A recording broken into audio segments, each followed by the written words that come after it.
Your mother signed this to ensure I was taken care of. I've already listed the house. You have exactly 1 hour to pack your trash and get out before I change the locks. Brittany is moving into your room. That is exactly what my stepfather said to me minutes after we buried my mother. He didn't even pretend to be sad. He just threw a document onto the desk right in front of my face. I looked down at it. A quitclaim deed. It was dated 3 days before my mom went into a coma. The signature was a shaky, jagged mess that looked nothing like hers. It was a forgery. A desperate, clumsy forgery. Then I looked out the window and saw the black SUV with 2 heavy-set men watching the house. It all made sense. Stephen wasn't just greedy. He was terrified. The loan sharks had come to collect, and selling my mother's home was his only way to pay them back. I didn't scream. I didn't beg him to let me stay. I just picked up my bag and looked him dead in the eye. "Enjoy the house, Stephen," I said. "While you can. I bet you've never seen a man sell his own soul for a quick payday." Only to realize he signed the receipt in disappearing ink. If you've ever dealt with family who valued money over your existence, tell me in the comments. What was the moment you knew they were done with you? 2 hours later, I was sitting on a bare mattress on the floor of a studio apartment that smelled like stale coffee and desperation. It was a sharp drop from the velvet armchairs and mahogany finishes of the Rosewood estate, but at least the air here was clean. It didn't smell like betrayal. I looked around at the few boxes I had managed to drag with me. My clothes, my laptop, and the few small keepsakes I had salvaged before Stephen changed the locks. For the last 6 months, my life had been a blur of hospital monitors and hushed conversations with oncologists. I slept in a plastic chair next to my mother's bed so many nights that my spine felt permanently curved. I was the one measuring out morphine doses. I was the one managing the estate's bills, balancing the accounts that Stephen was actively trying to drain. Every time I questioned a $5,000 withdrawal for a business trip, he'd look at me with that patronizing sneer and tell me I didn't understand high finance. I understood it perfectly. I understood that while I was wiping my dying mother's brow, he was wiping out her savings at the casino. Then he brought Brittany home. He introduced her as a private nurse hired to help with palliative care. But I noticed things. I noticed she spent more time in the master bedroom than the sick room. I noticed the way she looked at the antique vases and the silver, appraising them like an auctioneer. She wasn't there to check vitals. She was auditioning for the role of the grieving widow, before the position was even vacant. The rage I felt sitting on my studio floor wasn't just about the eviction, it was about the performance I'd watched earlier that morning. You should have seen him at the funeral. Stephen stood by the open grave, shaking and sobbing, clutching a handkerchief as he accepted condolences from neighbors. They whispered about what a devoted, broken-hearted husband he was. It was an Oscar-worthy performance. But the moment the guests turned away to head to the reception, the mask dropped. He grabbed my arm, his grip tight enough to bruise, and hissed into my ear. "Stop looking so sour. You're embarrassing me in front of the investors." He was networking at his wife's funeral, but that wasn't the breaking point. The breaking point happened 10 minutes later. I looked across the cemetery and saw Brittany standing under a black umbrella, trying to look solemn. She was wearing a simple black dress, but around her neck was a double strand of vintage South Sea pearls with a diamond clasp. My breath caught in my throat. Those were my mother's pearls. The ones she had worn on her wedding day, the ones she had held in her weak hands just a week ago, whispering that she wanted me to have them when she was gone. Stephen hadn't just stolen the house or the money. He had looted the jewelry box before the body was even cold and draped the spoils over his mistress. That was the moment I realized this wasn't just greed. It was erasure. He wanted to wipe my mother and me out of existence so he could start his new life with his young girlfriend and a $5 million bank account. He thought he had won. He thought stripping me of my home and my inheritance would break me. But as I sat there in the dark, staring at the rain streaking the window of my tiny apartment, I stopped crying. I wiped my face and looked at my laptop sitting on a stack of books. Stephen thought he was the master of the house because he held the keys, but he forgot that I was the one who installed the smart home system. I wiped the last tear from my cheek and opened my laptop. The screen's blue light was the only thing cutting through the darkness of my studio. I didn't have a plan yet, but I had a hunch. Stephen was arrogant, but he was also sloppy. He thought changing the locks was enough to keep me out. I navigated to the login page for the Rosewood Estate's main security mainframe. I typed in the admin password I had used for 5 years. Access denied. I tried again. Access denied. He had changed it. Of course he had. He wasn't a tech genius, but he was paranoid enough to lock the digital front door. For a second, panic flared in my chest. If I couldn't get into the system, I couldn't prove anything. But then I remembered the blind spot. Stephen didn't know about the secondary system. 6 months ago, when I first started suspecting that his private nurse was neglecting my mother, I installed a standalone network of nanny cams. They were high definition, audio-enabled, and hidden inside the bookshelves of the library and the master bedroom. They ran on an independent server that Stephen didn't even know existed. I typed in the password. Eleanor. 1960. My mother's name and birthday. The screen flashed green. Access granted. My heart hammered against my ribs as I scrolled through the cloud archive. I didn't have to look far. I clicked on the file timestamped yesterday. 11:43 p.m.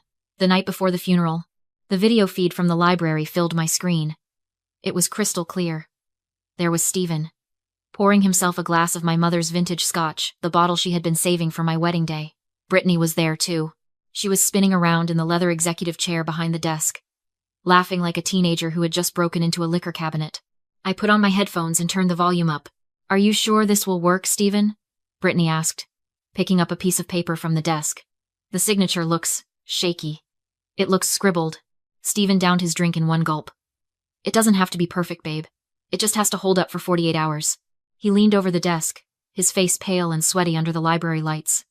"The guys from the syndicate called again. They gave me until Friday. If I don't have the cash by then, they aren't just going to break my legs. They're going to bury me. So we sell it?" "We sell it fast," Stephen said, his voice dropping to a desperate whisper. "We find a cash buyer who doesn't ask too many questions. We dump the house for whatever we can get, pay off the debt, and disappear to the Caymans before anyone realizes the title is dirty." I hit pause. My hand was shaking, but this time it wasn't from grief. It was from adrenaline. There it was. The smoking gun. He wasn't just a grieving husband making a mistake. He was a desperate debtor admitting to forgery and conspiracy to commit fraud. He was planning to sell a $5 million estate he didn't own to pay off illegal gambling debts. I sat back against the cold wall of my apartment. I had the evidence. I could take this recording to the police right now. I could file an injunction. But then I thought about the legal system. I thought about how charming Stephen could be when he wanted to. He would claim the video was taken out of context. He would hire a lawyer to argue that the shaky signature was just my mother being weak in her final days. It would be a civil battle that could drag on for years, draining the estate's value while he lived in my house for free. No, a civil lawsuit wasn't enough. I didn't want to sue him. I wanted to destroy him, to put him away for good. I needed him to do more than just talk about a crime. I needed him to commit one. A big one. A federal one. He wanted a cash buyer who wouldn't ask questions? Fine. I would give him exactly what he wanted. The next morning, I walked into the law offices of Walters & Associates with a flash drive in my hand and a plan in my mind. Mr. Walters had been my mother's attorney for 20 years. He was an old-school lawyer, mahogany desk, three-piece suit, and a belief in the sanctity of a signature. When I played him the video of Stephen admitting to the forgery, his face turned a shade of red I had never seen before. "This is..." He took off his glasses, cleaning them furiously. "This is repugnant. We can go to the police immediately, Audrey. We can get an emergency injunction to stop the sale. We can have him removed from the property by tonight." "No," I said. "An injunction just stops him. It doesn't punish him. He'll claim he was under duress. He'll claim he didn't know the deed was fake. He'll find a way to wiggle out, and he'll spend the next 10 years living in my mother's house while we fight in probate court." I leaned forward. "I don't want to stop the sale, Mr. Walters. I want him to go through with it." Mr. Walters stopped cleaning his glasses. He looked at me. Really looked at me. And a slow, sharp smile appeared. He opened his drawer and pulled out a heavy, cream-colored file. "You know," he said, tapping the folder. "The irony is that he didn't need to do any of this. Your mother knew he was terrible with money, but she didn't want him homeless. This is her actual last will and testament." He slid a document across the desk. I read the highlighted clause. "Life estate. She left him a life estate," Walters explained. "It means he had the legal right to live in the Rosewood estate rent-free until the day he died. He would have had a roof over his head forever. But there is a condition." He pointed to a paragraph in bold text. Clause 4. "Any attempt by the life tenant to sell, mortgage, or transfer the title of the property shall be considered a repudiation of this gift, immediately voiding the life estate and reverting full possession to the remainderman." "The remainderman is you," Walters said. "If he had just sat still, he would have had a home. But by trying to sell it, he's not just committing fraud. He's legally evicting himself." It was perfect. It was the final nail in the coffin of his greed. "Let's help him dig the hole," I said. We spent the next hour setting the stage. We couldn't use a real buyer. I wasn't going to let an innocent family get mixed up in this. We used a shell entity Mr. Walters managed for high net worth privacy. Something vague and corporate. Triton Holdings, LLC. We drafted the email. We didn't offer the full $5 million, That would be too suspicious. Desperate men get spooked when things are too easy. Subject: cash offer, Rosewood property. Offer: $4.8 million. All cash. 48-hour close. Condition: buyer requires immediate closing to satisfy a 1031 tax exchange deadline. The 1031 exchange was the detail that sold it. It's a real estate tax loophole that requires buyers to reinvest money within a strict time frame. It explained the rush. It explained the cash. It made the urgency feel corporate, not magical. We sent the email to the address Stephen had listed on the for sale by owner site he'd hastily thrown up. Then we waited. It took 11 minutes. My phone, still linked to the smart home system, pinged with an audio alert from the library. I put in my earbuds. Brittany, look at this. Stephen's voice was shaking. 4.8 million. Cash. They want to close in 2 days. Do it, Brittany squealed. Take it. No, Stephen said, his voice dropping into that arrogant tone I hated so much. They're in a rush. That means they're desperate. I can get more. I watched the email thread on Mr. Walters' screen. Stephen replied. He didn't accept. He countered at 5.2 million. Mr. Walters looked at me. He's haggling. The man is committing a felony, and he's haggling. Let him win, I said. Give him 5 million flat. Make him feel like the smartest man in the room. We sent the counter offer. Final offer. $5 million. Take it or leave it. 3 minutes later, the reply came through. Agreed. Send the contract. I looked at Mr. Walters. The trap wasn't just set. Stephen had just walked right into it and locked the door behind him. Schedule the closing for Friday, I said. I want a front row seat. Friday morning arrived with a sky the color of a bruised plum. The closing was scheduled for 10 a.m. at the offices of Sterling & Company, a boutique firm Mr. Walters used for high-stakes corporate transactions. It was the kind of place designed to make you feel rich just by walking on the carpet, silent, plush, and smelling of old money. I wasn't in the room. Not yet. I was sitting in a black sedan parked across the street, watching the live feed from a button camera discreetly pinned to the lapel of the buyer's attorney. At 9:55 a.m., a taxi pulled up. Stephen stepped out. He was wearing a suit I recognized in Armani he'd bought for my mother's 50th birthday party 5 years ago. It was tight around the waist now, straining against the bloat of cheap whiskey and stress. But he buttoned it with the swagger of a CEO closing a merger. Brittany trailed behind him, looking less like a nurse and more like a tourist, scrolling through her phone. I zoomed in on the feed. She was looking at overwater bungalows in Bora Bora. They walked into the conference room like they owned the building. Mr. Henderson, the buyer's attorney, an associate of Mr. Walters named David, stood up. Thank you for accommodating our timeline. My client is eager to finalize the 1031 exchange.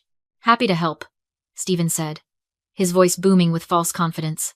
He sat down, drumming his fingers on the glass table. He was sweating. I could see the sheen on his forehead even through the grainy video feed. He looked at the bottle of water on the table but didn't drink it. He was vibrating with adrenaline. We have the wire transfer queued, David said, sliding a thick stack of documents across the table. $5 million, pending verification of the title transfer. Do you have the deed? This was it. The moment of truth. Stephen reached into his briefcase. His hand trembled slightly, but he masked it by smoothing his tie. He pulled out the quitclaim deed, the one with my mother's forged, shaky signature. He laid it on the table like a royal flush. Stephen calmly claimed the title was clean, saying his late wife had transferred it to him before she died. When asked about her daughter, Audrey, he spun a cruel lie, calling her an unstable addict who had signed away her rights for cash. Hearing him destroy her reputation just to complete the fraud, Audrey waited. The buyer's attorney slid over the bill of sale. Stephen signed without hesitation, accepted a $5 million wire, and smiled convinced he'd won. That was when the doors opened. Audrey entered with her lawyer and 2 men who were clearly not there to negotiate. Stephen mocked her, confident the deal was done. Audrey calmly corrected him. She revealed the real will. Stephen had only been granted a life estate, the right to live in the house, not sell it. By attempting to sell the property, he had voided that right instantly. 5 minutes earlier, he had a home. The moment he signed, he legally evicted himself. Worse, the money he'd just accepted was now evidence. A detective identified the crime for what it was. Federal wire fraud. The transfer was frozen. Stephen panicked. His mistress tried to flee until the detective revealed audio recordings and stolen estate jewelry, tying her in as an accessory. As Stephen was handcuffed, he begged Audrey, calling himself her father. She shut him down with one final truth. He hadn't raised her. He'd merely tolerated her. And now, as landlord, she was evicting him. Stephen was dragged away.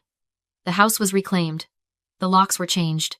Later, alone in the quiet estate, Audrey held her mother's pearls and finally breathed. Sometimes revenge isn't destruction. It's letting someone sign away their own future while you keep the keys.